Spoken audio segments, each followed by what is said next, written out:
Number plate ഇല്ല, ഒപ്പം അപകടകരമായ ഡ്രൈവിംഗും. പത്തനംതിട്ടയിൽ ട്രാഫിക് നിയമലംഘനത്തിന് മുന്നിലെത്തിയ ബൈക്കിന്റെ ഉടമയ്ക്ക് 21,500 രൂപയാണ് പിഴയിട്ടത്. 14,000 രൂപ പിഴയുമായി റാന്നി അലിമുക്ക് സ്വദേശിയാണ് രണ്ടാം സ്ഥാനത്തുള്ളത്. സെക്കൻഡുകൾക്കുള്ളിൽ വേഗം 100 കടക്കത്തക്ക മികവുള്ള ബൈക്കുകൾ. ഒന്നിന് മുൻവശത്ത് മാത്രമാണ് നമ്പർ പ്ലേറ്റ്. രണ്ടാമത്തെ വാഹനത്തിന് പിൻവശത്തുണ്ട്, മുൻവശത്തില്ല. ന്യൂജൻ പിള്ളേരുടെ നിലവിട്ട ഓട്ടം കണ്ടെത്തുന്നതിനായി ക്രമീകരിച്ച പരിശോധനയിൽ ഒട്ടേറെ പേർ കുടുങ്ങി. ചെങ്ങന്നൂർ പെണ്ണുക്കര സ്വദേശി സന്തോഷ് കുമാറിന്റെ ഉടമസ്ഥതയിലുള്ളതാണ് നിയമം തെറ്റിച്ച ബൈക്കുകളിലൊന്ന്. രജിസ്ട്രേഷൻ നമ്പർ വെച്ച് വിശദാംശങ്ങൾ പരിശോധിച്ച പോലീസുകാരും ഞെട്ടി. ട്രാഫിക് നിയമലംഘനം എന്നത് വാഹനം ഓടിക്കുന്ന ആളുടെ സ്ഥിരം ശൈലിയത്രേ. പോലീസും മോട്ടോർ വാഹന വകുപ്പും ഈ വാഹനത്തിന് മുൻപ് 32,500 രൂപ പിഴ നൽകിയിട്ടുണ്ട്. കുറ്റകൃത്യം ആവർത്തിക്കപ്പെട്ടതോടെയാണ് പത്തനംതിട്ടയിൽ പിഴ 21,500 രൂപയിലെത്തിയത്.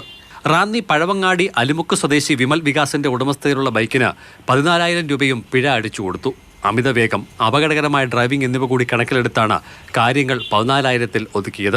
വിവിധ കുറ്റകൃത്യങ്ങൾക്ക് 12,750 രൂപ ഈ വാഹനത്തിന് മുൻപ് ചുമത്തപ്പെട്ടിട്ടുണ്ട്. നഗരകേന്ദ്രത്തിലെ റോഡുകളിലൂടെ ചീറിപ്പാഞ്ഞുപോയ വാഹനങ്ങളുടെ വിവരം തൊട്ടടുത്ത കവലയിലുള്ള പോലീസ് ഉദ്യോഗസ്ഥരെ അറിയിച്ച് വണ്ടികൾ തടയുകയാണ് ഉണ്ടായത്. കഴിഞ്ഞ ദിവസത്തെ പരിശോധനയിൽ 11 വണ്ടികൾ പിടിച്ചു. പിഴയിൽ ചെങ്ങന്നൂർ പെണ്ണുക്കര സ്വദേശി സന്തോഷ് കുമാർ 1-ാം സ്ഥാനം നേടി. റാന്നി അലിമുക്ക് സ്വദേശി വിമൽ വികാസിനാണ് 2-ാം സ്ഥാനം.